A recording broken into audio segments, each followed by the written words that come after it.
hope that old man got the tractor beam out of commission, or this is going to be a real short trip. Okay, hit it!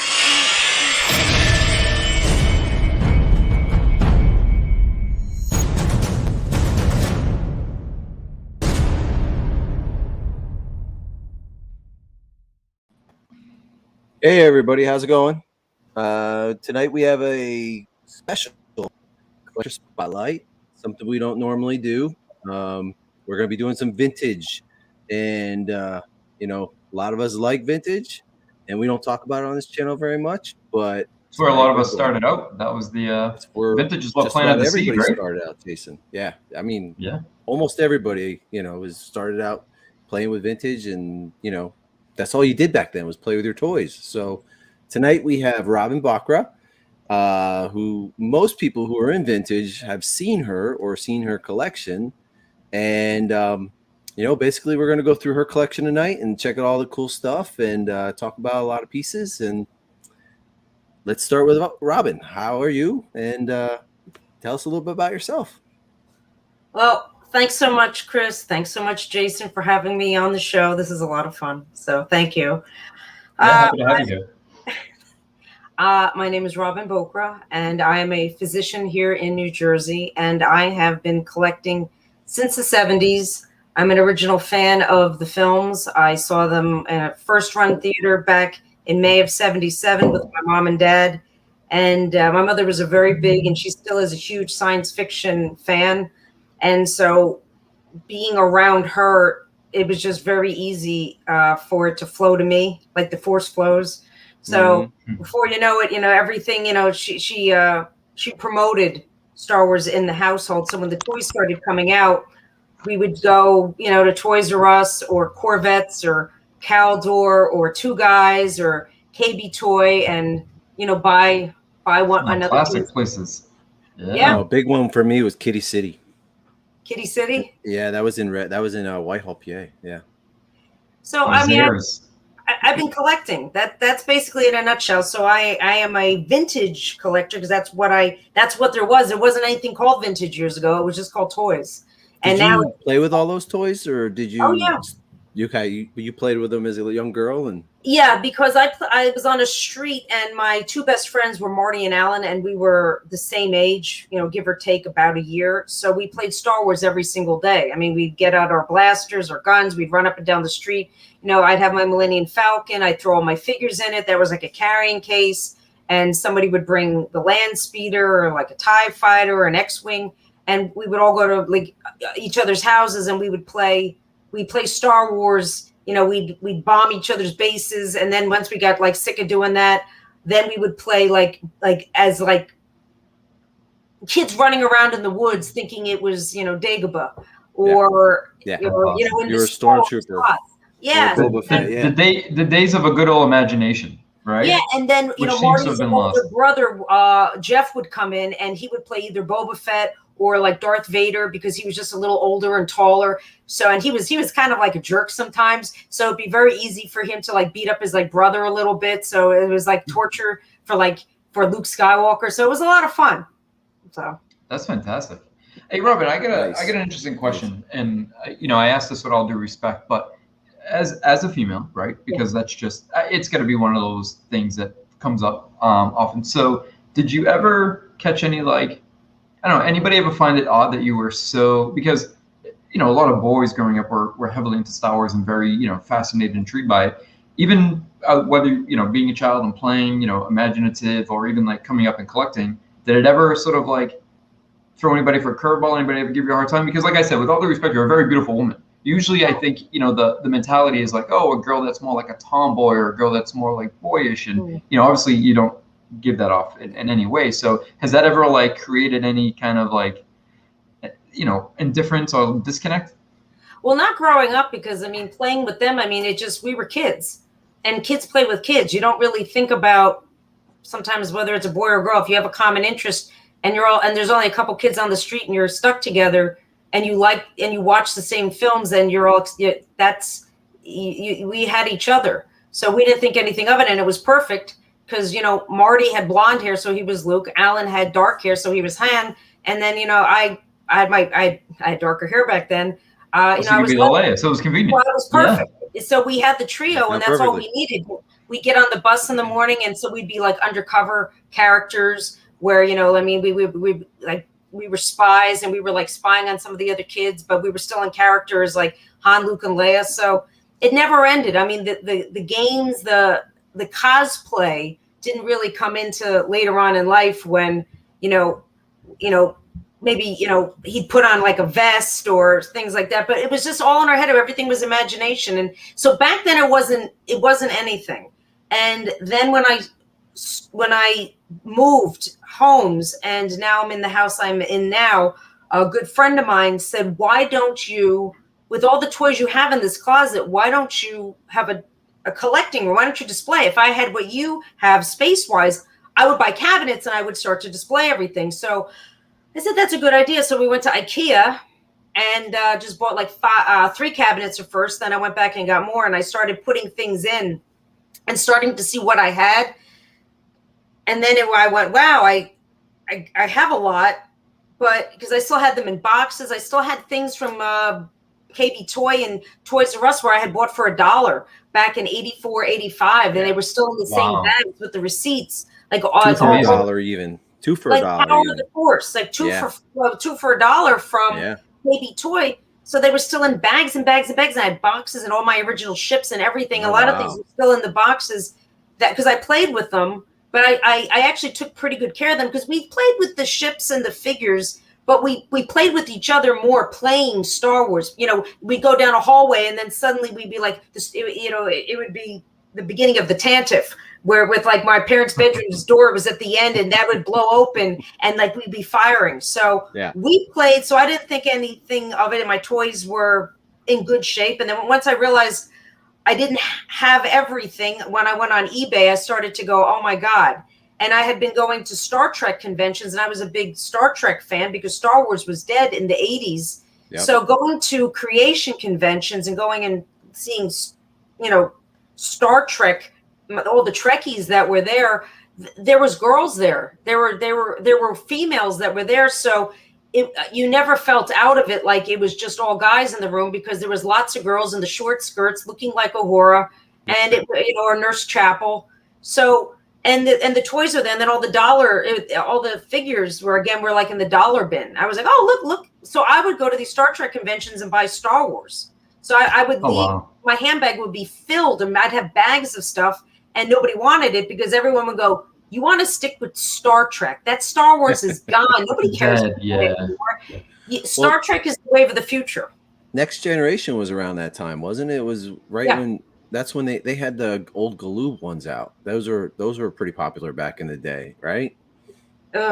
Yeah, they were terrible. I love the cringe. I got to say, one thing that I think is fantastic is you know, I like the, you know, we're going back to a time where imagination was commonplace, like being children playing. That you're right, there was no divide because there was no judgment. It was just, you know, that fun and that environment that you know sort of created and lived in that world. But also, as you talk about some of the pieces, you know, going and buying them and keeping them. A lot of people have these amazing collections, but what they've done is through the years they've gone and, you know, purchased or pieced together all these things. And you see people that have loose stuff and say, oh, this is my original X-Wing from when I was a kid, but you don't see many people who had original pieces that they had purchased, you know, in store with the actual, you know, in their collection, like on the card backs, and that very rarely comes up. So I think that's, I mean, you have two things there, that you get the pieces that you bought out of passion and love, but then you still have them today and you get to enjoy them, you know, for what they are, but also have that nostalgic and sentimental value. So there's myriad of value there.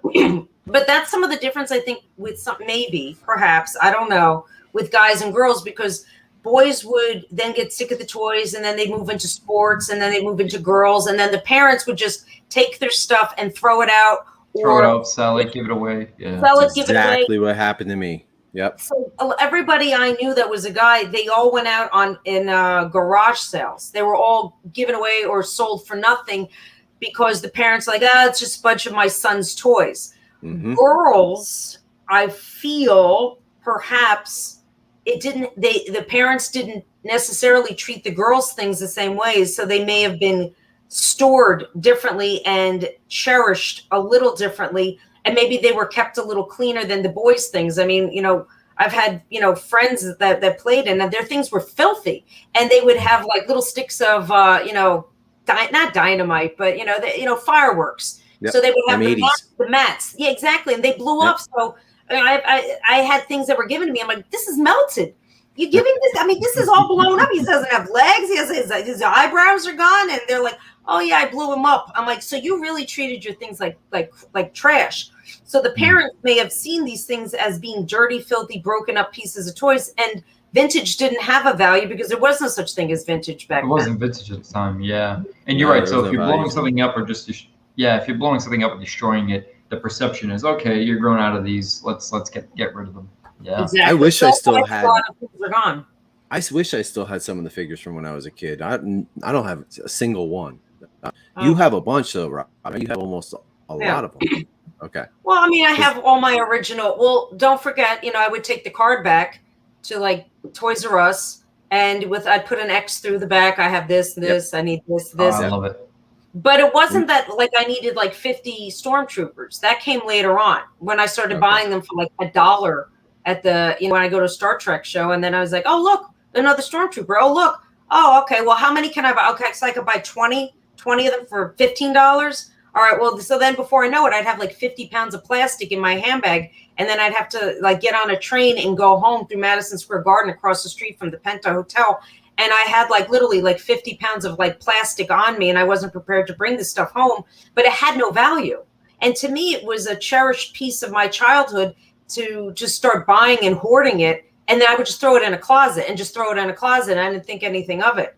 And not until I started to set up and put out what I had and put out what I played with that I realized I have nothing.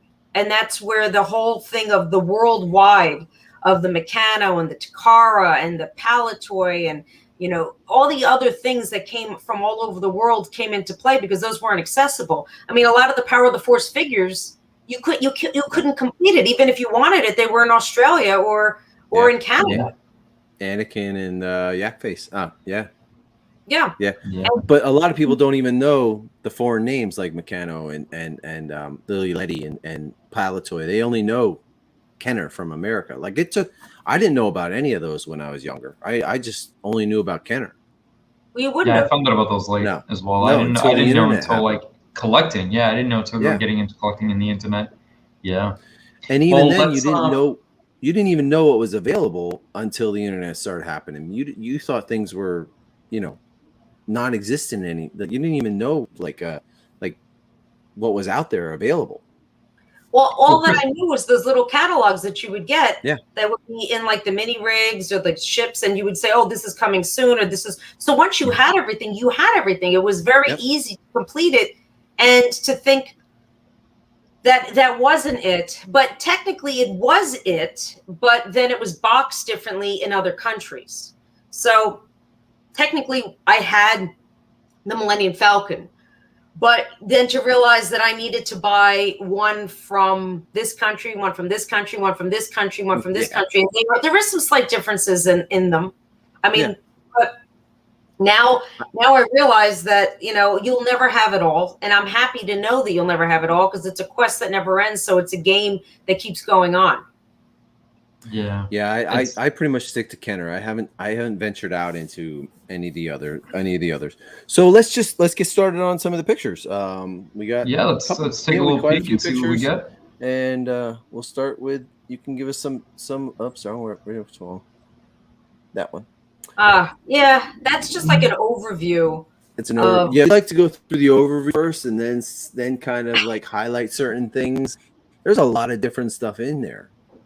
I collect a lot of store displays, and I probably should have. I don't know whether I sent you pictures of the cabinets being open. I don't think I did, but there's a lot inside there of just the displays that came from stores, the counter displays with all the items. Those are hard to come by. They are hard to come by, and they're sometimes listed very strangely. It'll be just like Star Wars piece of cardboard, and it's like, what? Did you see the newer pictures that Gus put up? The one with the Macquarie Cloud City in the background, and then they had a Bespin and a Hoth below it. Oh, I've never seen that one before. I thought it was gorgeous. I'll check that out. Yeah, I'll send you I'll send you a picture of it then later. Send me the picture. I probably missed that. So there's a lot of different things in here. You got like droids. I have a lot of foreign pieces. There's a lot of things that are Canadian. There's a lot of things that are bi-logo or tri-logo, which would mean that they would put two different logos that would either be like French or English or Spanish. And I tried to just have a really good sampling of all the Kenner things. I have the costumes that are up there. And then in the cabinets are like store displays and some like kind of oddball items. I collect Sigma, which was by a company called like Taste Setter, where I think they're the ones who put out most of the ceramic items that everyone covets so much, like the tape dispenser and stuff like that. Wow. Where C-3PO's laying down in? Yeah. That guy who's very famous for some reason because it's mildly vulgar, so therefore everybody kind of like finds it very tongue-in-cheek. I see some Indiana Jones in there as well. Yeah, and there's my original play sets, which surprisingly I had every single thing left from all the play sets because it was Kenner, and even though I didn't realize it was Kenner, I didn't really consider it and think about it. Yeah. It was made by the same guys under the same roof. And so I was a big Star Wars, Indiana Jones person. I also have a lot of G.I. Joes. So right there, that is the lightsaber display for Return of the Jedi. Oh, and those. Yeah, I remember every time I would go to Toys R Us, they were always at the end of the aisle. I'd always pick them up just to hear that whiffle. I was gonna say, Robin, if I remember correctly, I had those when I was a kid. They had like a thing in the bottom. If you swung it and the air passed through, it would give you that, right? Yeah, it was like a wiffle bat. So it has that whiffling sound. And so, I mean, even though I always had my red one, I only had a red one. You still always did that. And if you went there with a friend, you would immediately pick them up and start smacking each other. And, you do your Obi-Wan Kenobi moves and stuff like that. And somebody's knuckle always got smacked. So then you'd hear, ow! Then my mother would be like, will you two come here right now? My God, I'm trying to help you find these things. And so then I have to get back to serious business of figuring what I needed from the pegs. Now this is such a great trip down memory lane. Yeah, but that's the proof sheet that you're pointing to with the arrow right now. That's the proof for the front of that box, but that's when it was considered Revenge of the Jedi. So that's a revenge proof. Oh, so I didn't. Okay, hold on. So this is a little new to me. So I knew a lot of the posters and a lot of the sort of like pre-promotional materials had Revenge, but I didn't know also for like merchandise and toys, some of them also had Revenge. So they were they were full on getting everything prepped, even in like the toy merchandise. Figures even, Jason. They had figure cards as well. I have a couple of those. I have 4 Laman Zuckus of those. I remember the card back, Chris, but did they ever make it out into production? Like they didn't get on the shelves, did they? No, they never made it out in production. They only were proof sheets. That's it. Yeah, I have some proof cards for some of the figures, and it says Revenge of the Jedi, and then I guess Lucas said it was seen too harsh. That's why they then turned it to Revenge of the Return of the Jedi. But this is a revenge proof sheet for what it was going to be, and then obviously it got scrapped. So I love having that. And the thing above it. I just recently picked up the Millennium Falcon Revenge proof sheet. That's cool. Yeah, I love it. I've been wanting that for many years. It's been the grail. Jason knows this. It's been a grail of mine for so long, and I never thought I would get it. I had a Rebel Transport proof sheet, and I ended up selling that to get the Falcon one. Yeah, tough decisions. That was a tough. Yeah, he was. Yeah. We were talking about it, and he's like, "Should I? Shouldn't I?" I'm like, "This isn't going to pop up again anytime soon." I was like, "You got to go for it." The Falcon one comes up quite a bit. It comes up a couple times. I've seen it like 4 or 5 times. And I know that the transport one is more rare. I haven't seen that one come up in ever, to be honest. But I just have always wanted the Falcon one, so I kind of made the trade. Very cool. I'm glad you have it though. I'm very happy with it. This is kind of a order, but let's talk about this beautiful piece. I just picked that up from the prop store auction, actually. Oh, so this is a recent acquisition? Yes, I just picked that up in the past few months. Now, that is considered a production-made helmet for Return of the Jedi. However, there's only 2 of them that are outside of Lucas's collection, and myself and Gus are the only two people that I know of that have this. And from what Gus understands, these actually were screen used because he's gotten to know enough people behind the scenes that were the costumers and the set directors and everybody there who basically made, produced, wrote, directed, did all that good stuff. And he said, Robin, that these were screen used, but there's no way I could prove it because basically everyone's gone that was from back then. Like a lot of the people who made these things and were there. So there's no way to prove it, but this is kind of beaten up. It's kind of used. So he says there's not really any telltale signs to be able to say, all right, this mark is, you can screen match this weathering, or it's just they all look the same. So well, another thing is everyone that was made was used. They didn't make that many of them, so the few that were made were used. That's the point I was going to say. As you were explaining that, it's not like a trooper or a pilot of some sort where they had to make numerous ones. I mean, we only saw 2 Royal Guards, so I can't imagine them having made 10 or 15 of these. So yeah, it makes sense that they would have made maybe 4 or 5 tops for any given reason, and yeah, they would have probably switched them out, or it seems like it would have had some screen time, one point or another, even if it was just a few minutes or switched out at one point. Yeah, this is a beautiful piece. This is gorgeous. Fantastic.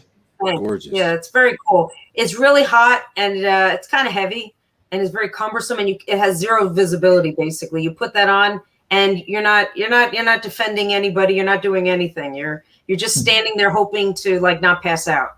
So, is this made of fiberglass?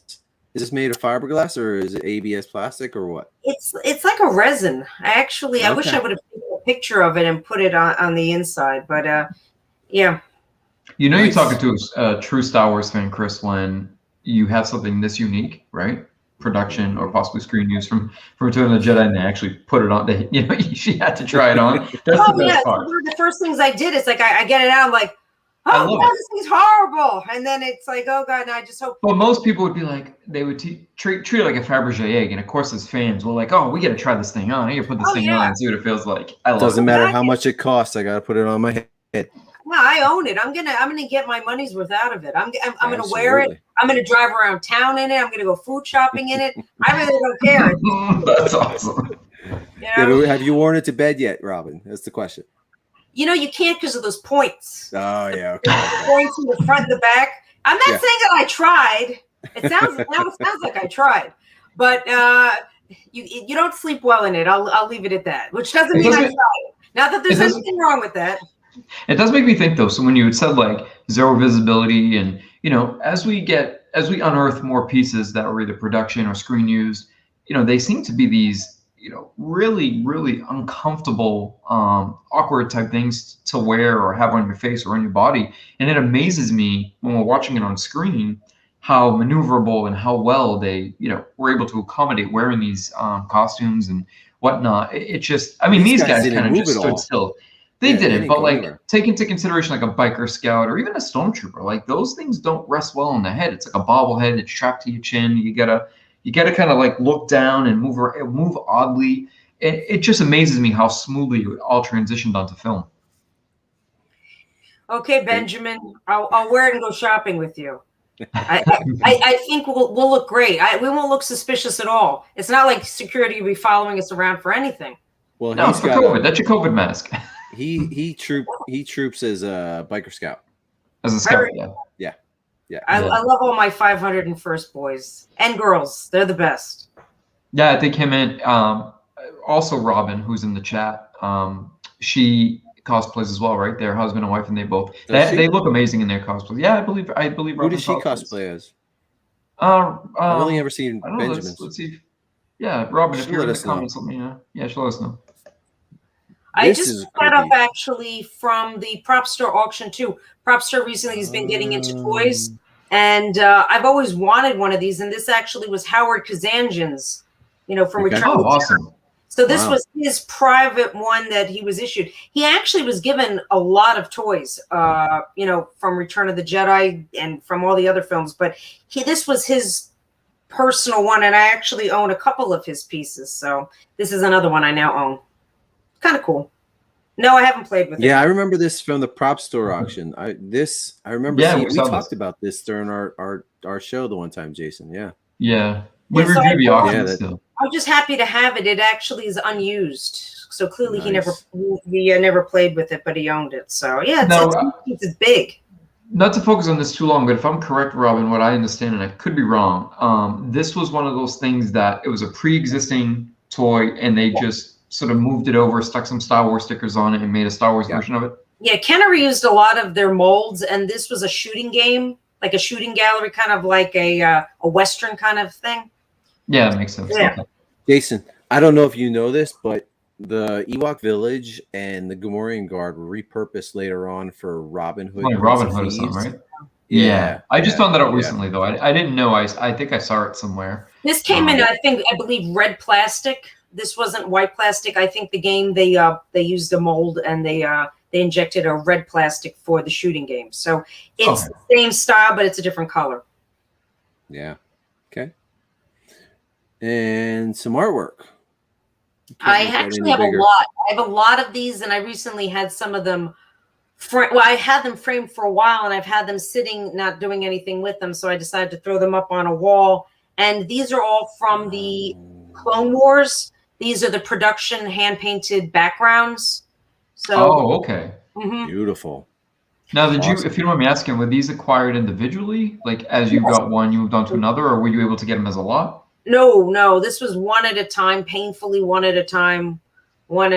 They're very hard to come by, and people now all really want them, and I never even see any of them for sale anymore. But there used to be auctions on eBay, and I would just try to make sure I won them.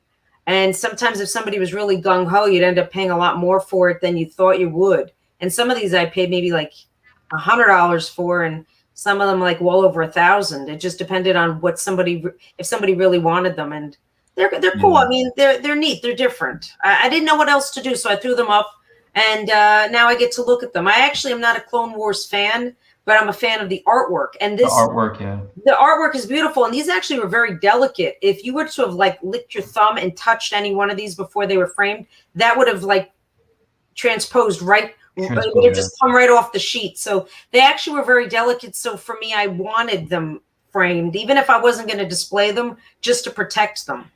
Yeah, they're beautifully what are they framed, made of? so I like the simplistic.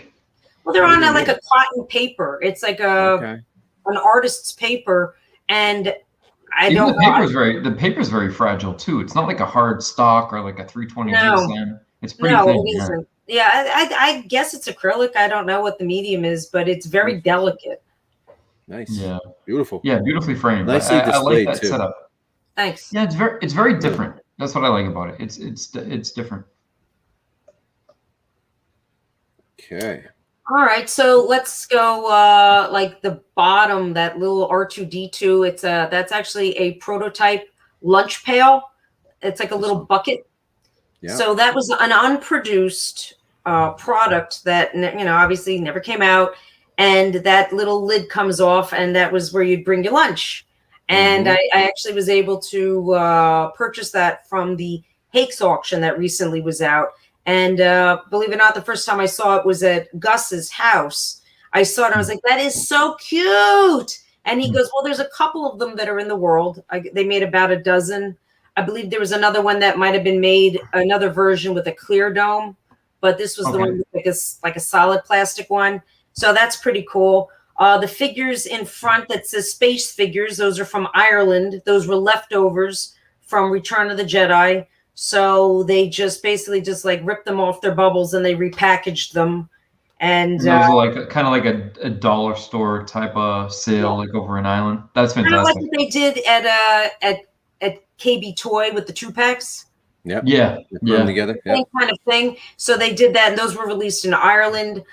Up in the center, there's a Jawa. That's a removable hood one. That's a Lily Letty that was released in Mexico, and it's more uncommon.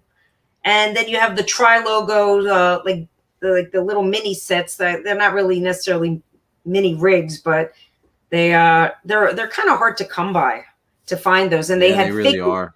The card backs quite often, or bag figures, and they would just jam them in there. They'd fold the figures, they'd fold them and just jam them in there. They would fold the cards up. They'd roll. Yeah, the they cards fold up the fold. They literally in? like folded them and just like shoved them in. Wow. And then Okay, I back didn't know is that. a lot of the Boba Fett's. The Guerre des Étoiles is the Canadian one. The one in back is a Kenner Star Wars. The next one over is an Empire Strikes Back. I also have a Toltoys Boba Fett, which is really hard to come by. Is finding a 12-inch Toltoys figure. They just they're anything from anything from Australia. Really, they're so limited. I didn't realize that they made things in such a small quantity. But I'm a huge Toltoys fan. I love Australia. Let me ask you a question.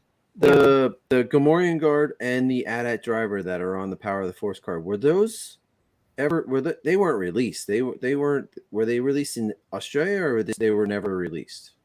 Oh, they were released. All the Power of the Force figures were released. It's not like they were just prototypes or like salesman samples. They were genuinely released, but they just weren't released here, and they were in limited quantity. It's kind of like the tri-logo General Madine. When the tri-logo one, there isn't that many of them. For some crazy reason, that's the hardest one to get a hold of. That's the last one I'm missing. And it's like that one just was in such a limited quantity. And that character is so obscure. People don't really care that much about General Madine, but he's pretty damn expensive. I know, right? So what do we got here? This is an unproduced blueprint. It's like a die line from Bradley Time Clocks, and they were going to be putting out this clock with the Biker Scout on it, and it just never got made, and it was scrapped. But I'm able to show proof that this was actually something that was going to be made. Okay, so awesome, pretty cool. Yeah. I love whenever you see any type of artwork, concept artwork, proof artwork of any kind. It some of the things that we take for granted, some of the pieces, it just really puts into perspective like how much work goes into something, whether we're gonna see it come to fruition or not. It's just a lot of a process from A to B to get to where it needs to get to. So stuff like this, when you catch that moment in the middle, I always find pieces like this fascinating. Yeah, I like that. I like the angle that the Biker Scout's drawn on, like from rear view, kind of like looking up at it. It's pretty cool. It is cool. I liked it, and that's another reason why I framed it, is because what else can you do with it? You have to preserve it. Yes. Yeah. Yep. Exactly. The two on the wall, the two X-wings are actually from like 1975, 76. Those are Joe Johnston. The die lines for when he was creating these, and a lot of the things that he drew were based on real aircrafts.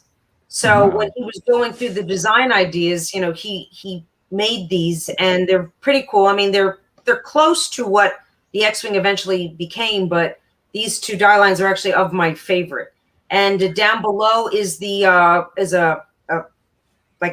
proof sheet for the little Ewoks, the little Ewok plushes, and so they're not cut out. So that's what those little multicolored tags are.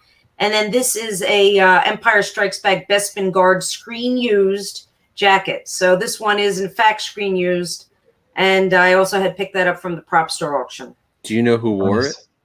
Was it like Jeremy Bullock or? No. Actually, it's tough. It's actually is very small. This is a very small jacket, and there's one guy that's on my page, Bespin Prime. That's my page that I run, and he was in fact a Bespin Guard, but I don't think he wore this one. It's actually hard. There's a few of these jackets that are still floating around. There wasn't that many of them made, but this one, I've been trying to match it up because the stitching is a little different on it on one of the lower corners. So I eventually will figure out who wore it. Jason, did these two pictures make it into that Joe Johnston art book? They may have, but then again, there were so many variations. A lot of the more popular ones, like I don't want to say popular, but a lot of the ones that got closer, like she was saying, like, as he was taking reference from actual aircrafts and some of the inspiration he had from like Sid Mead and his work, he's, you see what's called like a study, right? An artist does a study then they sketch it out further, then it turns into the painting. So I think Joe Johnston had this process of going through this, mental process of jotting down these ideas, but he did it in such a documented way artistically that there ended up being a number of images. And I think the ones that got closer to being like, okay, this is 99% to what the X-Wing is going to be, I think those are the ones that they sort of jammed into some of those books. But with these die lines, they could very well be, I don't know, I don't remember all the images by heart in the book, but they could very well be in there, because anything like this, especially when you have something coming at you frontward and then you have an angled piece, they try to give you that perception and show you full on. So they very well might be. Those are beautiful pieces, by the way, Robin. I'm a huge concept collector. I love all of Ralph's work and Joe Johnston's work. And yeah, I can't get enough of it. It's fantastic. Thanks. Yeah. Thank you. Nice. Yeah. That one was in the last auction, right? That you got that at the same time. I've had these for years. No, I've had these for many years. Oh, I thought they were in the recent one. I think from Germany years ago, and I don't even remember the other one. I've had these 7 to 10 years. No, okay. I thought there was one recent, but it could be a mistake. No. Oh yeah, there is. I mean, they do show up, but no, I just had those two. Yeah. So this is another one of those cabinets that when you open it up, you can see there's so many odd things that are in here that you're never going to find. I mean, there's like a button display that's like on one of the lower shelves, and there's like a 12-back bin header that I had framed, and on the bottom is Takara trading cards, and what are these? These are they like trading card sets, right? Yes, those are all the wax packs. Okay. So I have all of the cards still in boxes. And then there's even some transition boxes that went from one to the other. So there's a lot of them. What are these here, Robin? That is a soap. Those are soaps, right? Yeah. So those are 4-packs, and those are all the 4-packs that are on the display. That is the thing the bottom right. Yeah, go over one more. Yeah, that there actually that was from like a bubble gum machine. Those were like the little rubber gummy things that would come out. And if you point to something, I'll tell you. This stuff is great.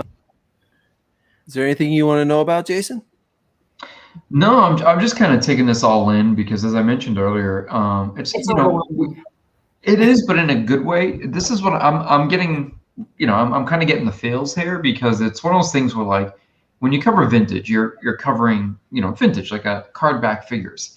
You very rarely get to see this stuff like. This is really hitting home and hitting hard, like to the point where I can actually like feel and smell certain environments. And I remember be it like Bradley's in the checkout line, a lot of these like Star Wars impulse items would be there. Like, as Ma, can I get a pack of cards? And can I get one of these? And, it's just something that was so commonplace that you did every time you went to the store. So seeing this stuff is really like, it's a magnificent feeling, but in a different way. It's one thing to ooh and ah at a lot of carded figures, but this stuff is so unique in its own right. Even like the soaps, I remember what they did at one point is they had birthday candles. And I think they may have used the same molds as the soaps because you could buy them like a Yoda or a Chewbacca, and they had like the same colors and same molds and things like that. And I remember this stuff, whether it was like for birthdays or having like, Mr. Bubbles or whatever Star Wars versions of it, because we all used and had this stuff as kids. It's phenomenal that I never really thought of Jason. I never really thought of vintage as all of the like ancillary items that come along with it. Yeah, soaps and cards and all that stuff until I bought this book. I don't remember what it was. It had all of the carded figures in, and then it had everything else that like a lot of other things that were put out at the same time. I wish I could remember the name of that book. Is that like a Slant Suite or one of Gus? Yeah, it's probably from one of those usual the guys who have those kind of books out at the time. It was in the 90s I bought those, and that's really where I started using that. All right, I'm gonna get this figure, I'm gonna get that figure, I'm gonna get this poster. So. Now, Robin, where these pieces are so unique in and of their own right, okay, do you find yourself, like, once you started acquiring a few, like, okay, I have to sort of complete this aspect of it or complete that aspect of it, or do you sort of keep an open mind to bringing it all into the collection? Like, is there like, do you now have a specific, or is it just something that? Well, it's just as I find things, I go, oh, that's weird. Oh, that's different. Oh, that's kind of cool. And then you end up going down a rabbit hole of, well, now there was like 5 in the series of that, or, you know, there was like 3 of them. So then you have to find them. But there's very little knowledge that can be had on these things unless you talk to other people or you go into, you know, Gus and Duncan's book or Sansweet's book, which is the one you probably were thinking of that was sold on QVC. Because I had that same book and then I lost it. And then I had said to Stephen not long ago, I said, you know, I just bought another one of these books. And the one I bought from QVC back in the 90s, I lost and you had signed it. So he signed this other one for me and he wrote in it, like, don't lose me. Like, don't lose this one.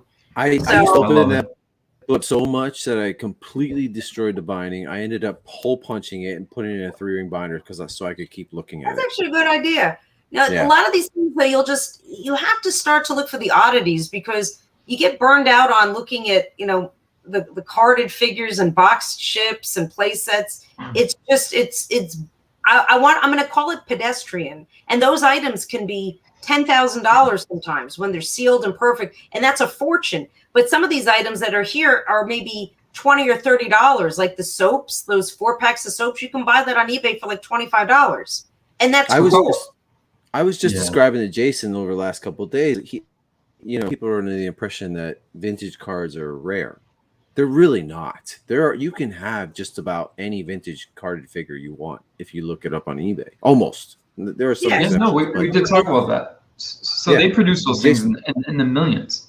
And even though this stuff was mass produced, it's different because toys and figures were meant to be just that. This was all ephemeral. This was all ephemera right here. So this stuff wasn't meant to last. This was disposable. These were all disposable items. I mean, there's foods in there and like rum and like for wax packs. I mean, nobody saved the boxes. You threw away the box. None of it was produced with the sense of this was meant to keep and saving. Again, it was just all ephemeral products, which even though they were mass produced, they're so much more rare and complete standing these days. So that's why I think it's a lot more interesting and unique to look at. Yep, I agree. So this is Canadian. These were the 3 sets that came out. They were the utility belt sets for Luke, Vader, and Leia. And Luke's was the most interesting because it had like a little grappling hook and it had a lightsaber and a gun and his little belt. So that's kind of cool. And then if you click to the next one, you'll see it's not in this order, but those were only released in Canada. They didn't ever really make it here, and they're kind of hard to come by. The pistols. Yeah, right? The utility belt sets. I have other pictures of them somewhere else in the collection that I guess they didn't. I don't know how it got mixed up somehow, but I just recently became aware of these pieces. Somebody had bought all 3 on one of the Facebook pages, and they're new to me. Yeah, they're pretty cool. Who made this for you? It wasn't made for me. My mother actually bought that for me. That was made in 1996 during what we call the dark times in collections. So the dark days. That was from FAO Schwartz, and it was a limited edition piece that was in their catalog. And my mother had bought it for me, and I got it for Christmas in 1997. And it's pretty cool. It's based off the mold, the molds that George Lucas still has. I believe he still has this piece, and it's really incredible. I mean, it's massively big, and you could realize how big Harrison Ford really is when you stand next to it. So, and in front of it is a toothbrush display from Oral-B, and then to the left of it is the Omni soap display that was sold in stores, which was basically a big R2-D2. Yeah, those are cool. Now, did that come all pieced together, or did you have to get the soaps and? No, I ended up buying it from a guy who spent, from what I'm gathering, a very long time buying the soaps and making it perfect to put it back to the display, like what it looked like in a store. Oh, fantastic! I've seen some people actually, Jason. I've actually seen some people make store displays like in the old days where they had like the metal shelves and kind of put them on and peg the figures and other things like that. You walked into an old pegging them. Yeah. This Han and Carbonite though, it's interesting. Before you said it was FAO Schwarz, I was looking at it, and I know they don't differ significantly, but there was an FAO Schwarz in Boston for quite some time, and it wasn't anywhere near like the size of New York where you had life-size ads and such. It was, it was a lot more tame, a lot more smaller, but it's still Boston, a major metropolitan city. So on the second floor, they had a Star Wars section, and I remember like it was yesterday. They had the Elusive Concepts, Yoda and Rancor, and they had this always hanging on the wall, and there was like a little subsection you could walk into, and there was the Han and Carbonite. And I just remember being like, it just seemed like, wow, I'm looking at, to me, as a kid, I'm thinking maybe this is one from the movie. I didn't know any better, but I was always in such awe of this. And then I later learned a few years down the road, the whole time I was hanging there, that it was actually something you could purchase. But I think they were, I could be, again, completely wrong, but I think they were almost like made to order, or they made them in like small batches. And if you purchased it, they would maybe make a few other there wasn't a lot of them floating around up there. No, there wasn't. I really don't know how. She just called up, bought it, and it was delivered in a massive wooden crate. But nice. I couldn't tell you how many were made. I know that they didn't sell well. The ones that they did make didn't sell well. So, I think there was just some sticker shock at the time. I think for something that was over $1,000, I'm sure. Yeah, and that was 25 years ago. How old were you when you got this? I was old. I was like 24, 25. Nice. All right, I'll move on to the next picture.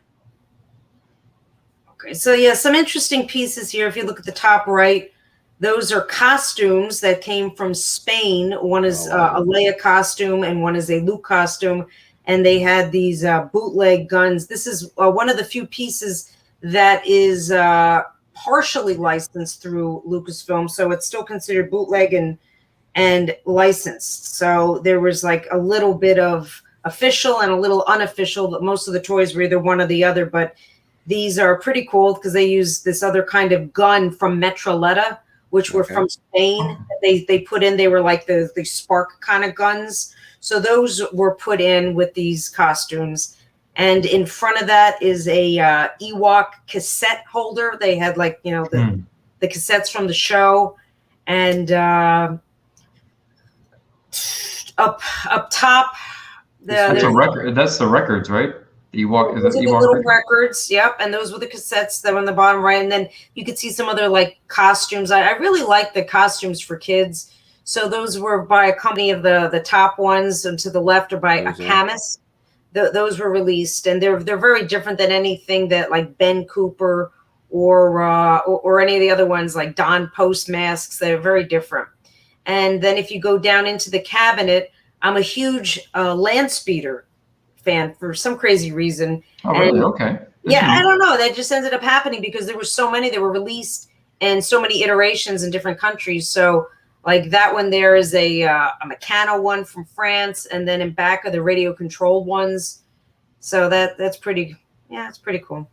See, this is, Jason, where I was telling you before, I like this Meccano because it's a different picture than the Canon. Yeah, the picture. So that's something that I would be interested in. But for example, Palatoy used that same background for their Star Wars items. They put that black starry background to their pieces, and I don't think anybody else really did that. No. Yeah, these are some great.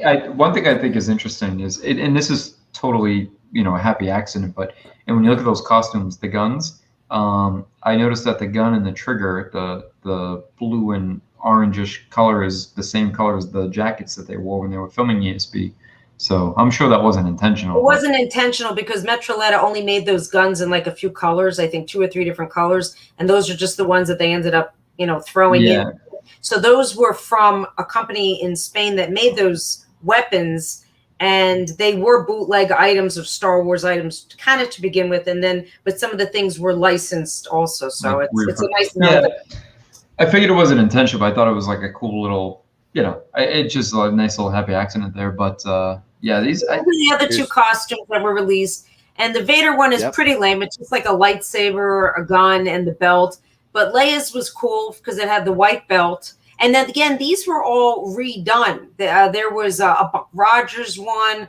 There was many different versions of these were out in the same box with the same kind of trays, the same kind of guns, and they just were different colors and they had different names, plaques put on. But they reused this toy for many different shows and shows that were out. But the Leia one is cool because she has a little communicator and a watch. And, is this the same pistol over here? Is this the same as the Vader one right here? These two? Yeah, those are some loose ones that I have. So yeah. Okay. And it's just like a little snap gun. I mean, it just has like a little snap. I mean, it's really lame. There's really nothing. Right. It's seriously lame, but they're cool now because they're just so hard to come by. And in the back, you can see I have a lot of die casts, but a lot of them are foreign. So like on that shelf in the back, a lot of them are from all different countries. So they could either be Harbert from Italy, or Palatoy from England, or Takara from Japan, or I have a Toll Toys one, which is really hard to come by. I have a Toll Toys land speeder, and I have a Toll Toys land speeder in the front there. That's in that little acrylic case. So I'm happy to have him.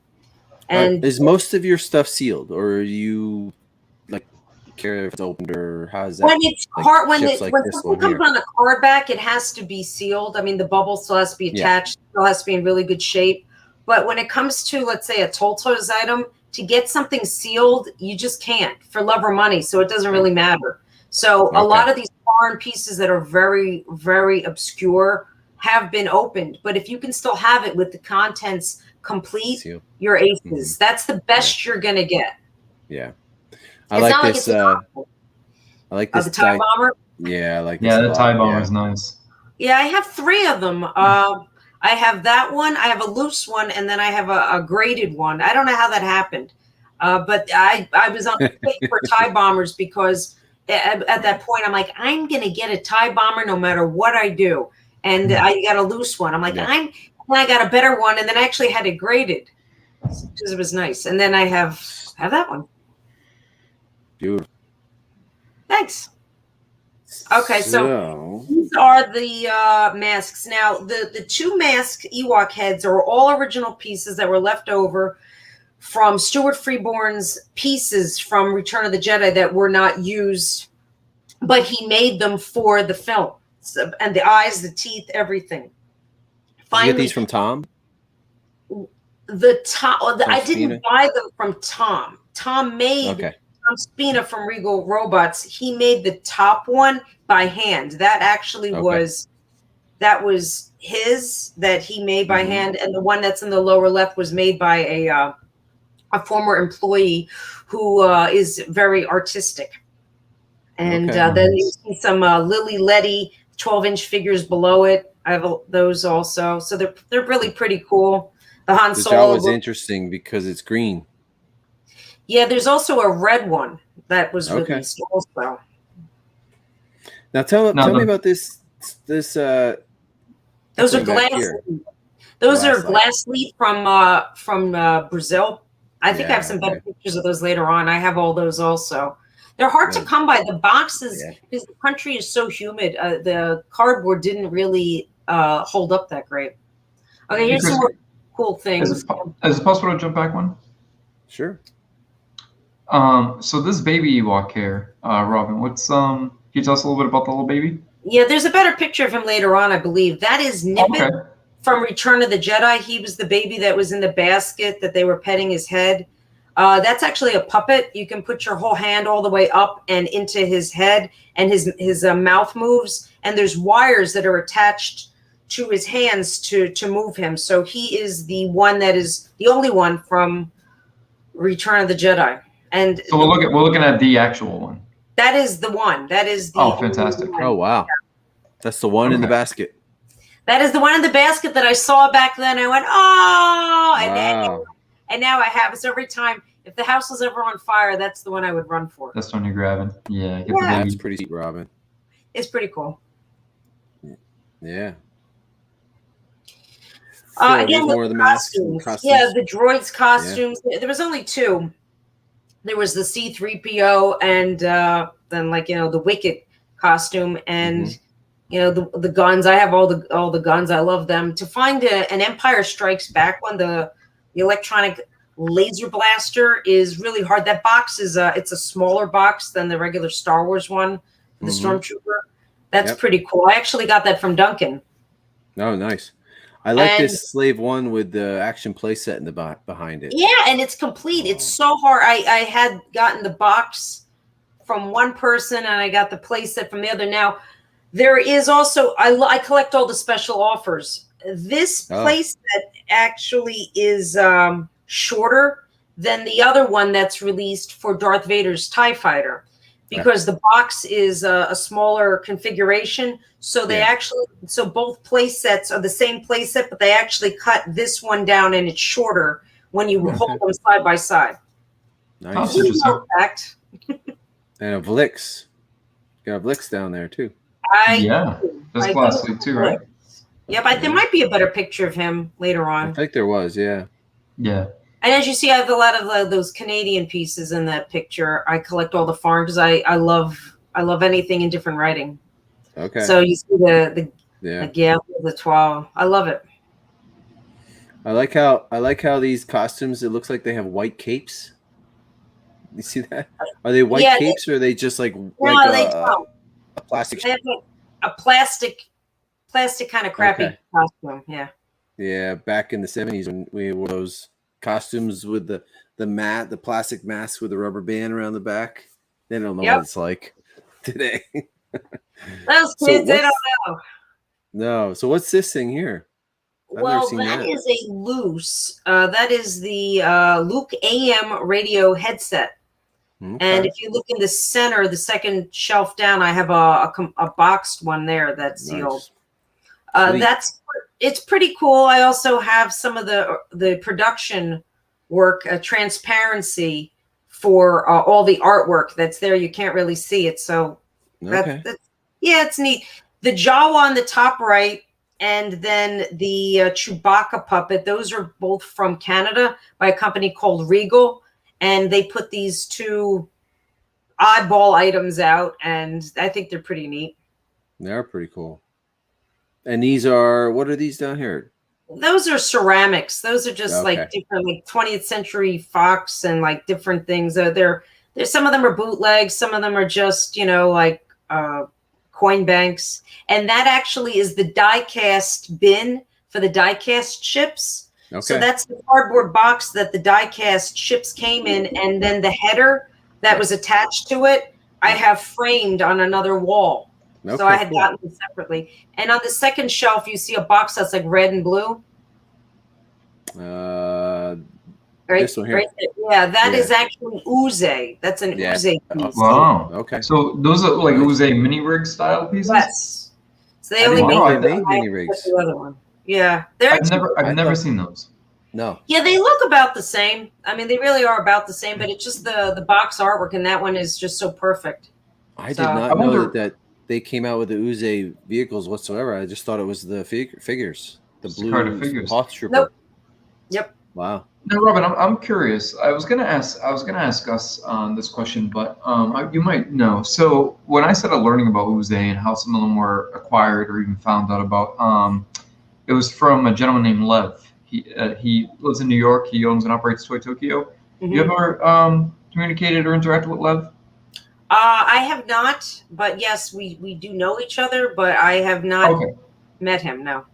I know he gave a bit of a backstory of initially finding like the factory where the Uze figures were, because he had a bunch in his shop in New York, and it was just, people kind of questioning like, hey, how do you have more than just, one or two? And he kind of just, just discussed this whole thing. So I was just wondering like how many other people were familiar with some of that, because the Uze stuff is just really funky and really outside the box considering some of the international stuff. It's really out there, Totally. Yeah. And I mean, just looking at the figures themselves, the card backs are so whimsical and crazy that they use calculators and phones, and they use whatever junk they had around them to try to make something look a little sci-fi to put these figures with. That they're great. Even if you just own the card back for the figure, you don't even need to have one carded. It's great. It's a great piece of it. they're pretty much bootlegs, though, right? They are bootlegs, Okay. but they're terrible bootlegs. They're horrible bootlegs. They're made like crap. They feel different. The plastic on them, everything about them, and that's what's so great about it is that they're made so poorly, but they're so great. I mean, even when they made the Hoth, the Hoth Trooper in blue. I mean, blue with a white gun. I mean, why? I mean, if you're gonna make it, why don't you just try to make it accurate? They didn't. Just do it. Just do white and blue. Yeah. That's fantastic. Yeah. You think they didn't even watch the movie? They probably didn't. Probably not. Probably didn't. Nope. They even have there's one figure, I forget which one it is, but it has like such crude artwork and it's like a little spaceship flying. It's like they put no effort into it. None. This is a production made piece, obviously not fully assembled. It's actually quite large. It's not a small piece. It's for, the Death Star for Return of the Jedi. And all these little pieces of metal were finally put together to be like a layer in the final production, but I guess they had more than enough, and there was a couple that were left over, and I'm lucky enough to have like a nice size piece of it. So yeah, that is a decent size. I see some floating around that are like maybe a tenth of that. They're like little sections, or what it seems like is whoever may have gotten their hands on some of these, like cut them down into smaller pieces to sort of disperse them out, which is unfortunate. Yeah, that's like 8-9 inches by like 6 inches, so it's a nice size piece. Maybe it's a shade bigger, but yeah, I love it, so I'm happy to have it. I like the float frame. I like the idea of the float frame to really give it the presence. Yeah. I really didn't know what else to do with it. Well, you did very good job on it, Robin. Well, thank you so much. Thank you. There it is. There's Nippet. Yeah. Now, he was altered from the original film in a patch of fur underneath here in the chest. They like that. Okay, I see. That I was gonna say that tone of the it's almost like a lavender because they reused a lot of the props and the items for Caravan of Courage and the films that were released on TV. All those wonderful films, right? Yeah, all the classics. Yeah, yep. So this actually was slightly altered, as was a lot of the original props, to try to make it a little different. So they just basically like lightened the patch of fur there. But besides that, everything else has not been altered since Return of the Jedi. It's beautiful. Thanks. Yeah. So I gotta ask. I mean, something like this where it's such a it's that scene and everybody when you see that scene, there he walks. It's got to be weird when you're such a passionate fan who loves the movie as a child, and now you actually have this thing like in your home, something that it's surreal. It's totally. It's gonna be right, because you watch the film and then suddenly you go in and look at it, and it's kind of like, wow, well, here it is. This is what happened to it. And unfortunately, there was only like maybe 7 or 8 baby Ewoks that were made, and a lot of them were in really bad condition. They did not last the test of time. The fur is gone. They're very bald. They're very beaten up. So a few people I know have the other ones, or the other ones have gone to auction. You can actually see the pictures of the auction houses that are still online, and they look terrible. And Nippet here is actually in excellent condition. So I'm very happy. And he's a named Ewok, and a lot of the other ones were not. Now, this was not sold through Prop Store as Nippet. They didn't know that, but I talked to a couple of people who knew, and they said this actually is the name. This was Nippet, and it wasn't listed in the sale as such, but that actually was his name. So it's kind of cool. Another thing I always found interesting. How did they come up with the name? Well, Nippet is also an Ewok. Well, Nippet is an Ewok that when they you can even buy a baby Nippet in the plushes. So there's Latara and Nippet and all the other Milani, and there's other Ewoks that are out. If you watched any of like the Ewok cartoons, which I never did, which I really should. I know, as a fan, I feel like I need to have watched some of these things and I haven't. But I think you'll appreciate it more thinking about it rather than probably watching it. So it probably doesn't hold up very well. It's kind of like the Clone Wars. I love the Clone Wars artwork, and yet I haven't really watched them. And everyone goes, "Oh no, no, no, no, no!" In fact, you have to watch them in certain order. This one before this one, and this one. And I go, "Yeah, yeah, yeah. I'll get around to it, and I'll let you know." That's me. They tell me all the time, and I'm like, I can't. Another thing though about having props like this, and Chris, we can move forward. I was just going to touch on something. Is it's not only just having the prop, but you actually get to experience firsthand, or even see, like you mentioned, that function as a puppet, the wires, and you get to see sort of the marvel of engineering that went into making these what they are when you have the piece in hand. And that adds a little bit more of that, extra sort of sneak peek behind, the production of the movie. It's not just having the prop, but seeing the engineering expertise that went into making these things. Oh yeah, he's real. Like you would look at him and you'd feel him and you would hold him and he feels real. You just, the suspension of disbelief, you suddenly are there going, I'm actually holding a real Ewok, and it feels really good.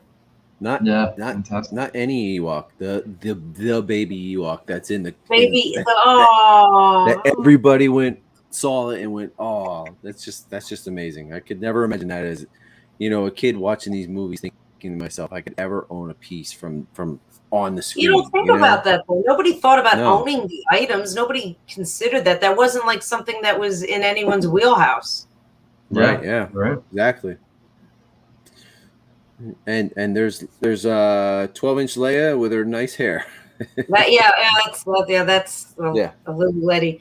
This is actually really big. This is like 7-8 feet long. This is a blueprint for an item that predates the figures. It's an R2D2 that's by MPC Models. Kenner had acquired MPC Models years ago, and this was the model that they put out before the figures even came out. And that's, from what I understand, this is the only blueprint of R2D2 from the MPC models that is around. This is it. So yeah, now that I'm looking to the left and right, you can see the speeder bike clock and the Death Star construction piece. So this really puts into perspective the size of it. Wow. It's really big. Yeah, it would cover the whole wall, and it's like a big wall. And I still haven't hung it yet because I'm very lazy. Also, part of me is constantly worries about when I hang them that they're gonna fall. Honestly, like every time I go down there and I look at all those other pictures on the other side of this wall is where they are for the Clone Wars. I expect to see one on the ground. So I'm paranoid. Okay, so I just leave it on the ground and I go, okay, it's still there. Whatever works. It's really cool because it really is these individual. What are these individual drawings of like the spruce? All the pieces, like they kind of like had a blueprint. This is everything. This is the entire model, every single piece. I don't have it in this photograph because I. But it's like it's an exploded view, right? It's an engineered exploded view of the every single. I mean, because it goes to the left and it goes to the right, like quite a bit. So I love the handwritten pencil marks on there that kind of like give you equate that they're doing division on it. That's pretty awesome. We all knew there'd be math eventually. Yeah. Up there they are. Soaps, store displays. I don't remember this kind of stuff. When I was a kid, I just don't remember this stuff. I don't either. I don't remember ever seeing this. I have no idea what this would have even been. I'm sure somewhere. I wanted to think that something like this would have been in Macy's, in the kids department. Who knows?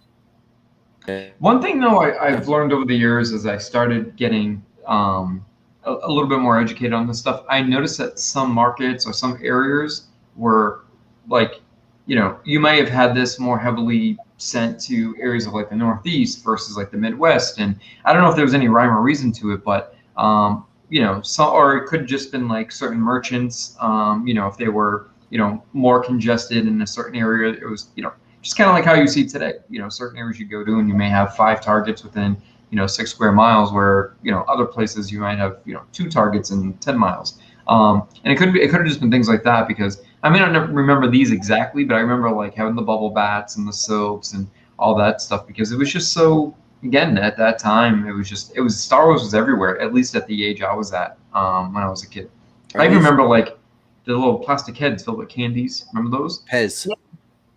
No. They were like the head. It was like Darth Vader's head, Yoda's head, and you just opened Yeah, it was like little. Yeah. they were in the cabinet in one of the earlier pictures. Okay. Oh, okay. Yeah. Are these toothbrushes here? Though, yes, that is the Oral-B display with all the little toothbrushes, and then there was a mail-away one. I have one of those in front. Okay, That's cool. like a little black box, but that's actually hard to come by. Just even though you would sit there and go, who would want it? Me. I'm sure it would be. I mean, people. Why would you keep this stuff? I can't even fathom the mentality back in the days that people would keep all these soap bottles or toothbrushes or even figures still packaged. The thing is that they a lot of times there's still boxes of items that are showing up that are still sealed because they were just extras, surplus, dead stock, put away that nobody really thought about, and now grandpa's dead or the store gets cleaned out and they go through the attics and the stuff just keeps getting found. I wish I could find some stuff. Now that you can, and not only do you have the sentimental and nostalgic vibe, but now you appreciate sort of like display art a little bit better, like the style of art that was used, the coloring.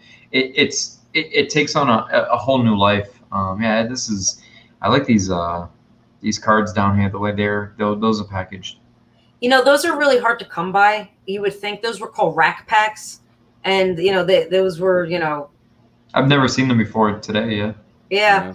And if you really think about it, they probably made tens of thousands of these, yet they're so hard to come by. I had gotten one years ago, and now I just had one. I had just won another one, so now I have two, and they're gold to me. And when people come over, they go, "I've never seen them yet." It was just a tops item that was released. Yeah, and one of those things where they probably took a surplus of cards, like you said, when they were repackaging like the KB double pack figures, or they probably did that with the cards, like, hey, what are we going to do with these? Let's throw a bunch of them in one package and get them out there, It was smart. So those are lightsaber prototypes, and those are all from episodes 1 through 3. I'm sorry. Prototypes, I apologize, Barbara. So prototypes, do you know like what manufacturer for what product or? Well, for example, like there's 3 wooden ones that you see on the left, and those were made. Those were made from a studio, and they made lots and lots and lots of these wooden dowels. And these were not for the main characters, the ones that were on the left. And if they liked the design of it, they would go on to making them in resin, and then the resin would be the step to the right. But like you see Count Dooku's, and then there's Plo Koon's, and then there's other sabers. So those eventually had gotten farther along for being, really great, and then they went on from there. And there's a small lightsaber that's in the front bottom. That's actually a screen-used Youngling lightsaber. So. Oh, okay. Yeah. So what are these, Robin? That's a side view. It actually turns up. That is a wall plaque from one of the films. Okay. So that actually is like you would put it by the door that you would talk into it like a big communicator pad. So that is, you're seeing like the side of it. Nice. Now looking over to what would be my right, it looks like a Luke Return of the Jedi. What's that actually is a remote control. That is a like a VCR like remote control. You could see one box there, and I actually have the prototype for that, which is in the case there. It's in if you go to the bottom of those the resin ones, that bottom resin one. Keep going with the arrow. This one here. No, to the right. The other side. Okay. Yeah, keep going. The arrow. No, that's a bomb that was from a scene that was not released. Well, anyway, so that remote control. There's those 4. Keep going down. Right. No, it's right in the bottom, Chris. The white. The white. That's a box. Right there where the arrow is. Right there. The white resin. Yeah, the white resin one is the prototype resin for that remote control. So the only reason why I have these remote controls, and this is from the 90s, is because it is a prototype item for making that. So you get the process of it. You have the prototype, the piece, and then the box version. Yeah, that's great. I gotta say, I've never seen a youngling saber. That's a really interesting piece. Yeah, it really is. I mean, there was, how many younglings were there in that scene? Yes, maybe 10, 6 or 7, and I don't even know. I don't even know if every single one had a saber in their hands. Yeah, I actually, out of curiosity, I'm gonna go back and take a peek at the film. I think there had to be at least a dozen of them. But yeah, really, it's still an interesting piece. The power of the skiff is force. something. Yeah, it's something I've been wanting for a long time. I never got. Yeah, they're hard to come by, and they're made so flimsy they crack and break so easily. So it's kind of like, they're expensive and yeah. So this is some of my carded figures that I have on the wall. This is not all I have all the power of the force and all the first 21 from Star Wars. These are like, I separated these out that like the Empire Strikes Back are kind of the right. A lot of the tri-logos are in the center too, and then Return of the Jedi is on the far left. Okay. Wow. I love seeing all the card backs. I'm a package slut. I love packaging so much. I like these pictures. That's the only way they should be sold. That's the only way. It's very hard to take a picture of this wall because the cabinets are in back, so it's hard for me to get away. And then there's a glare from the light. So sometimes I just have to kind of show them all like bunched up like this, but they're really, there's some really nice ones in here. They're all in really good shape. I've been very selective over the years. I really only want the ones that are in nice condition, or else I don't really want to buy it. I just want to buy it once. Are these molds for figures here? Those are actually molds for making ceramic items. Okay. From like RL molds. There were ceramic items that are back from like the 70s and 80s, and I have a huge collection now of these molds that make the ceramic items. Sweet. Yeah, I remember they used to do, so nowadays they have it where you can go, you pay a fee, you pick an item off the shelf, and you get to paint it the ceramics. But I remember earlier, and they had like a like for the ceramic pieces, they had like a Vader. There was like, some cutouts in his chest, and you'd have like almost like Christmas bulbs that, would be, you would turn them on. And I remember that from when I was a kid. So that's, I have him. He's there. In one of the ceramic ones. Yeah, he's a classic. He really is. And that's what I'm saying. Like seeing this stuff is just really taking me back. You can find them on eBay sometimes for like $30, $40. So they're not terribly expensive. And they usually still have the same old Christmas light bulbs that are in them. Oh, even better, right? Even better. Right? Yeah, that's a better picture of Vlix. Yeah. Now he was from what I gather, he was pretty rare, right? Because he was only in, was it Brazil, Spain? What was he? He was only released in Brazil. There was an American version of it, which is painted a little different and is slightly a different size, but the American version was never released. They're all considered prototypes for the American version. A couple of them are around and they sell every now and then. But he ended up in the dollar bin because by the time he came out was, late 80s. Nobody cared about him. So these figures all were basically junk. So wow, yeah, he was garbage. Droids and Ewoks, man, nobody cared. Yeah, nobody cared. It's a shame. And I like the vibrancy of these figures. I like these have a great Pantone and overall. Because they were from cartoons, color. Jason. Yeah, no, that's what makes them. Yeah, that's. Well, there were cartoons that weren't so colorful. These were fabulous. These were like juicy flavors of candy, and they're they're very punchy. Yeah, they got a lot of life to them. So I gotta ask, the snowtrooper over there, was that? Oh, I'll go back. I've seen that once. I saw that once before, the one with the red card back. Didn't that have something to do with like being attached to a magazine and Germany or something? That's a special one that was only released in Germany.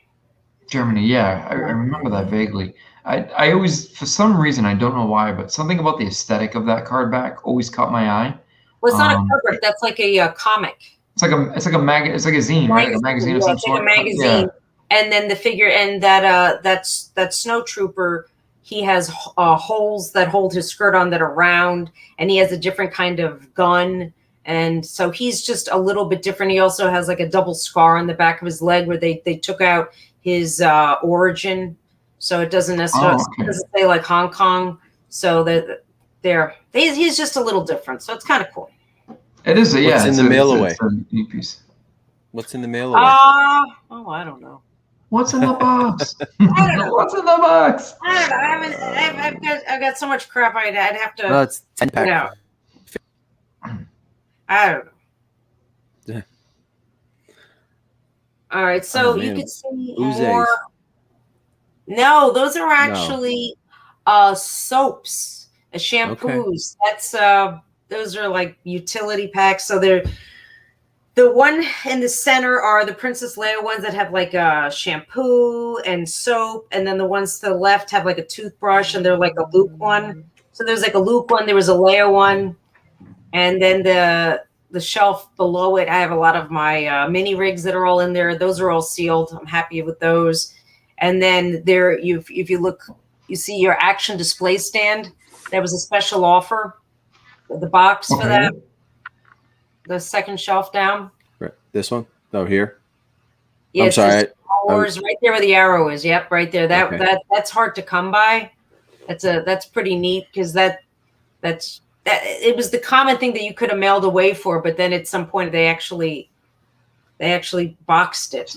So this is more of like a retail version. I was gonna say they were always considered mailaways, but this is almost this is basically a retail version. So that's cool. And then there's a very, very rare one that is an Empire Strikes Back one that really had limited release that's out there, and it has like Greedo and like Leia. I never saw that one. Leia. So it has all different stickers for the figures. That's pretty cool. That one I never saw. Yeah, it's out there. And then the next two shelves down are a lot of the Sigmas. I put them in the front part. Those have become more popular lately. Sweet. And then on the bottom, you see store displays and oddball items and stuff like that. What are these? Those are actually from, I think, episode 1. Okay. They basically look like grenades. You open them up, and it has like some kind of like little toy in it. No, okay. That's junk. Oh, look at the wind up R2. Yeah, so that's the Chikara wind up R2D2 that was Canadian. That's on a Canadian card back actually. So it's kind of he's a tough one to come by. Yeah, it's pretty neat to see. I love him. What are these guys here? Yeah, what are these guys? Why are they? Well, those are like Polish bootlegs that are in the center. They're made of like rubber, and then the ones to the left are model Trems from Brazil. Those are they're all metal, and the company made model trains, and then they wanted to get into making Star Wars figures, so they're called model Trems, and they don't stand very well. You have to put them on stands.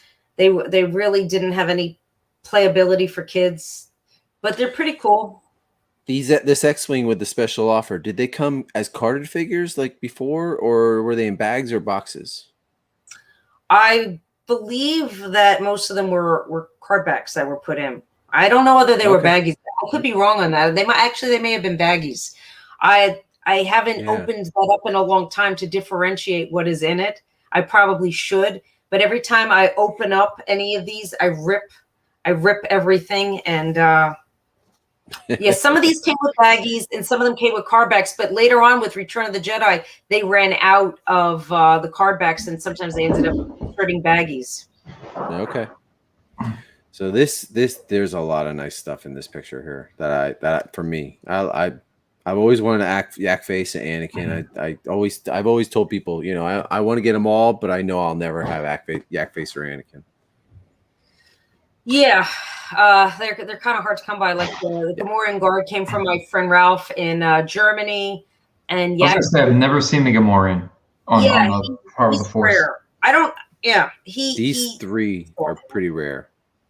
Yeah, my buddy Matt Krapowski sold me his.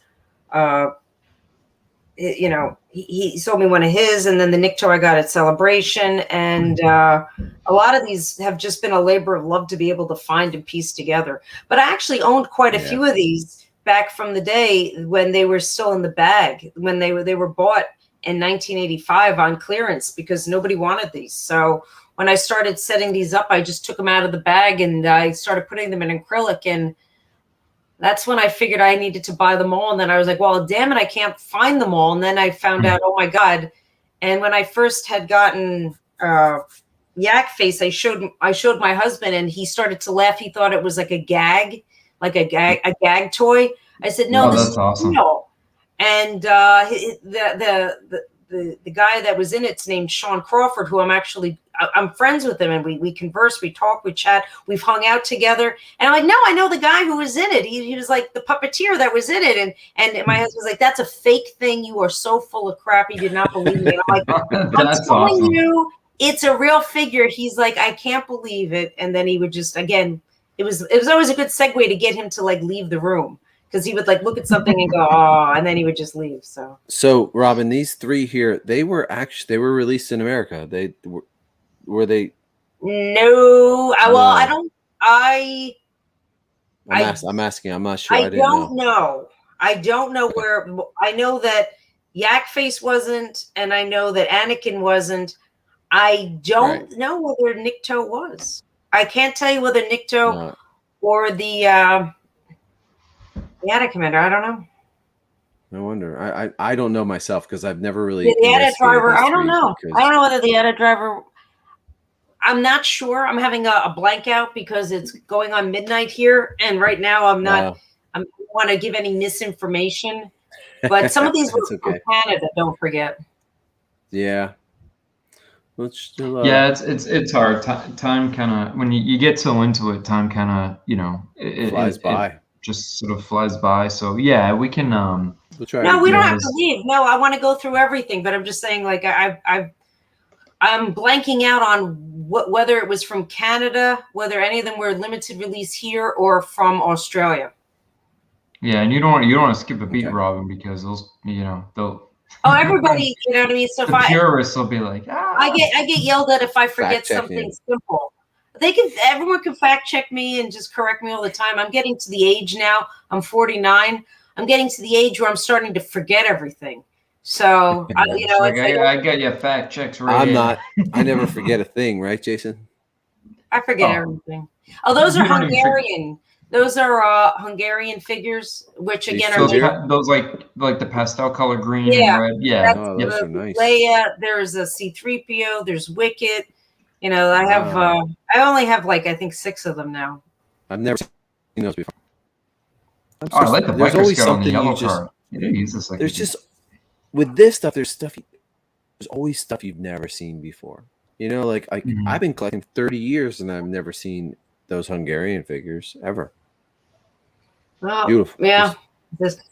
That's my costume I wore back in October 1983. My mother stitched it up, and I was Leia that year. And I had the helmet. So that's like your one from a kid? That's mine. That was mine. I wore that was my Halloween costume, and it means a lot to me. What a great piece to have on display.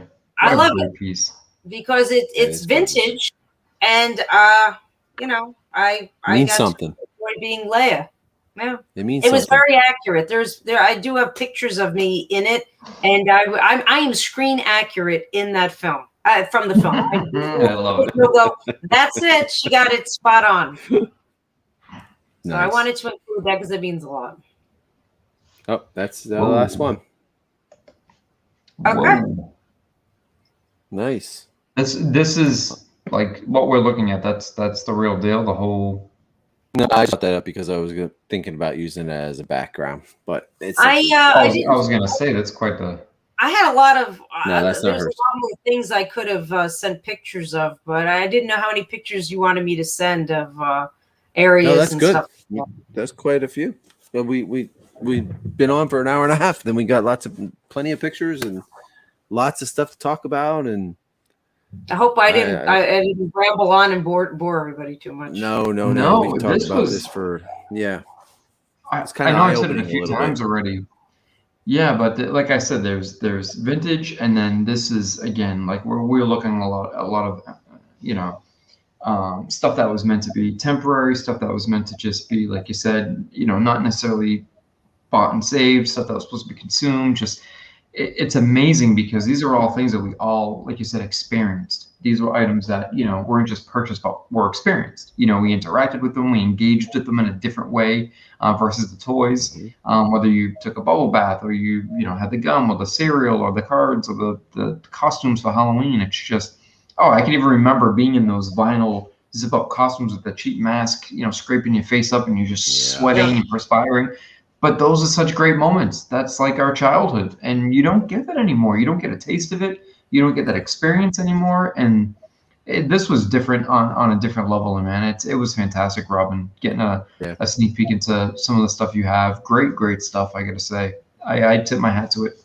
Thank you. I'm always looking for something interesting and different, and I've always got new pieces coming in that are all kind of cool. And if anybody wants to keep track of me or any of the things that are in my collection, I've like I said, I run a page called Bespin Prime, and I'm very active on it. I actually don't promote it. I haven't tried to promote it at all. I've kept it very small, so I keep it very intimate. So everybody kind of still knows everybody that's on it. We only have, I think, 3,800 people, and I could have grown it probably to twice as much if I would have talked about it. But whenever I do podcasts or discuss it, I actually really never promote it, because the only people I want to have on it, I want people to be active on it. So I want you to share. I want you to be a part of the community. I don't want you to just be there to be a lurker.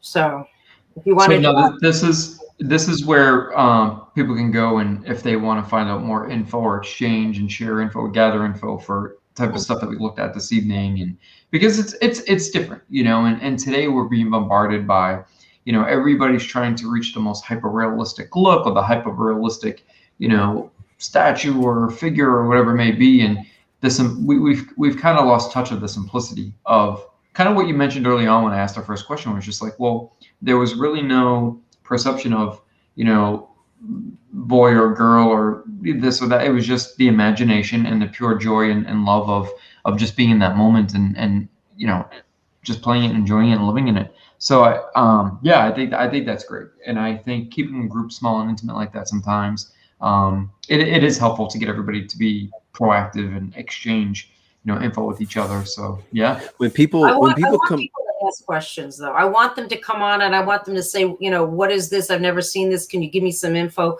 Can you help? I want it to be a little bit of a help page at times. And I want people to share, because you'll never know it all. I'll never know it all. Clearly, I can't even remember, where some of the Power of the Force figures were released. And I'll wake up tomorrow morning and go, oh God, I should have told them exactly.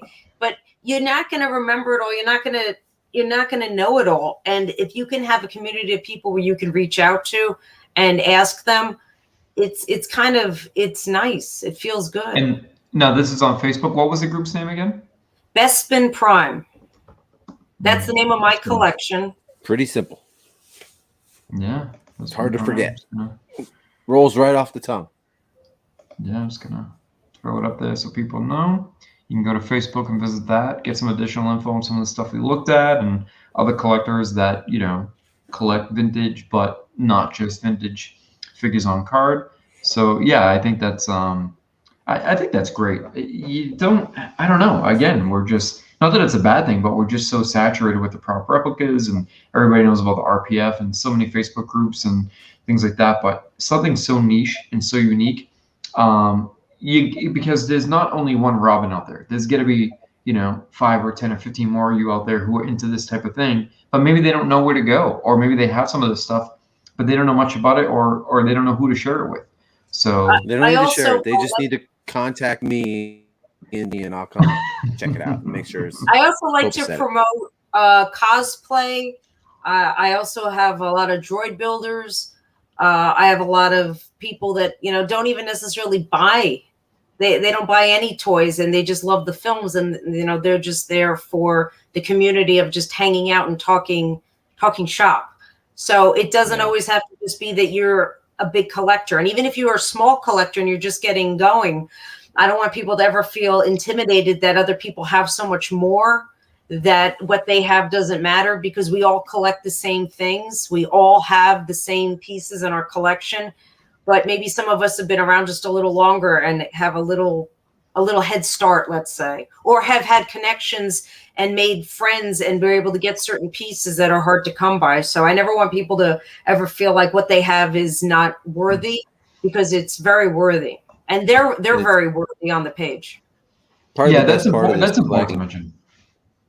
Part of the best part is, making these connections and finding friends that have common, interests as you do, to be able, and that also helps you to acquire things that you want. Whereas, you may not know certain things are out there, but this person does. So everybody started off with nothing. Everyone did. Yeah. Everyone you have to start from somewhere. Yeah. The Gus and the Duncans and, Sansweet, everybody at one point just had like a few things. And then they suddenly went, well, what else is out there? So everybody had to learn, and we're all at a different point of our journey of learning, but all together we can, put our knowledge together and help each other, get to the point that they want to get to. So, and it just feels good.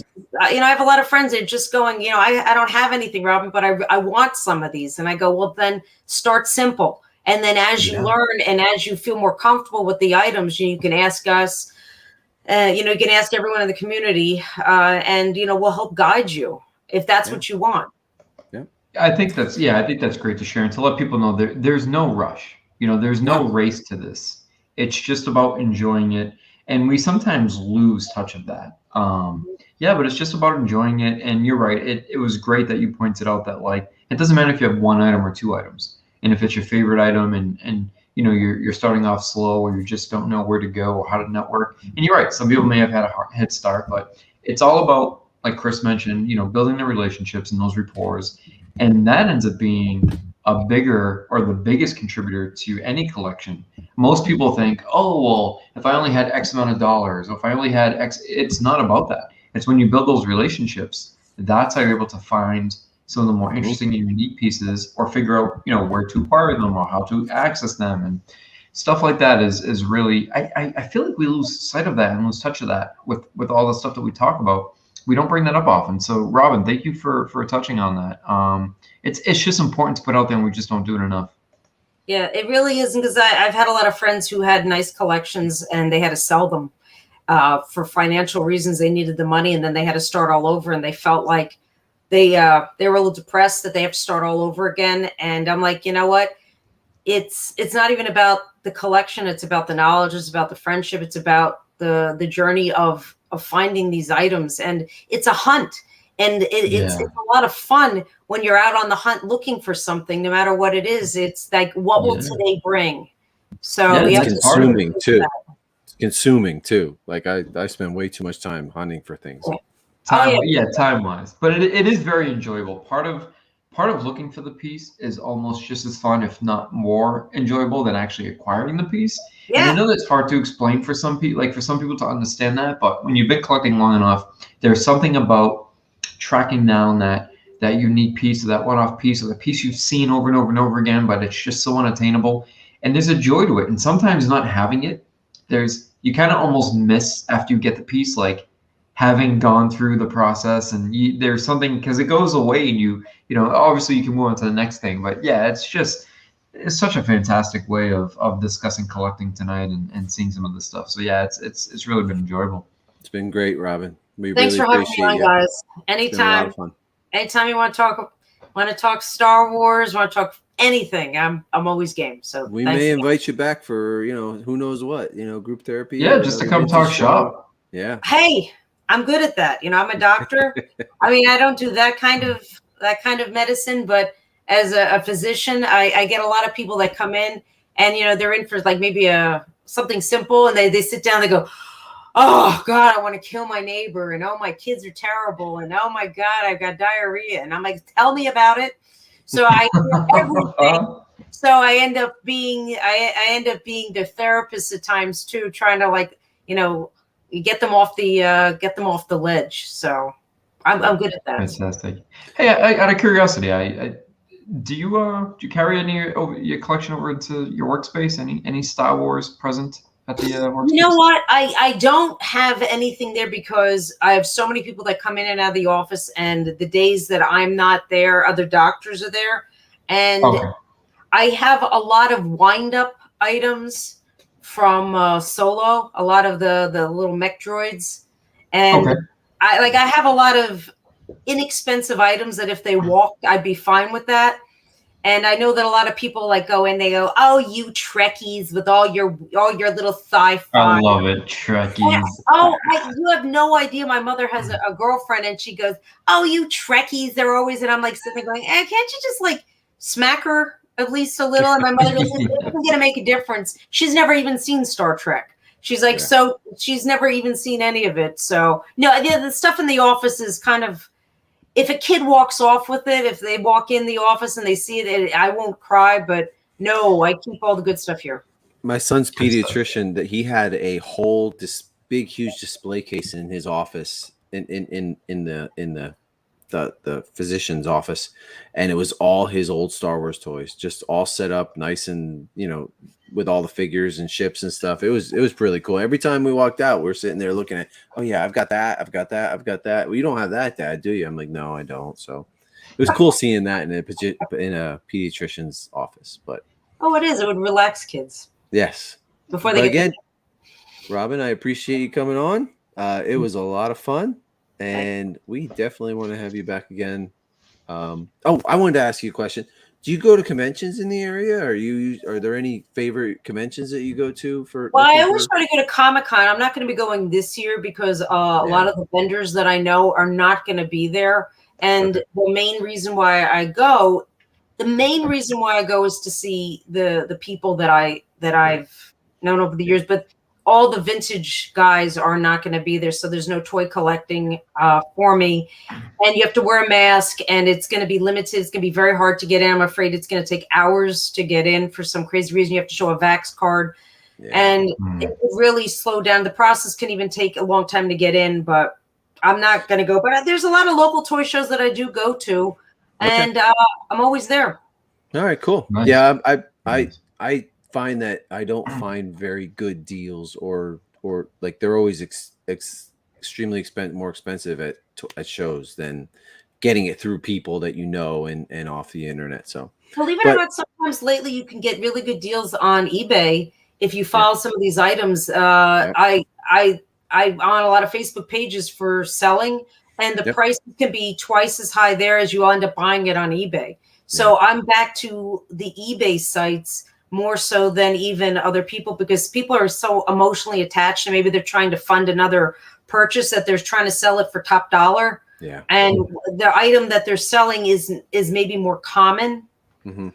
Yeah. So I end up going to eBay, and it's like a free for all. Whoever has the highest bid wins, and lots of times you can get something for a few $100s versus a few $1,000s. So you are back to eBay, and that's when a lot of times people, like just today, were sending me links saying, "Is this worth it?" I'm like, absolutely not. That is that no way. That it's like as much as it's worth. Right. So okay, so with that, we're going to end the show. Thanks again, Robin. I appreciate it. Thanks for coming, and Jason too. This was a blast. It was a pleasure, man. I had a great evening. We got to do more vintage on this channel, right, Jason? You need vintage. I mean, come on. This is where it all started. Yeah, and you need more prop people to come on and talk about it, because the props are what the toys eventually were made of, and then the newer toys. So you need to get a hold of more of us, and I do know a couple of them that might be interested in chatting with you. So we'll talk. Yeah, that'd be fantastic. We'll talk. We'll have our people call your people, and your people call our people. Yes. That's how it works. All right. Good night, guys, and we'll see you on the next. All right. Good night. Thank you.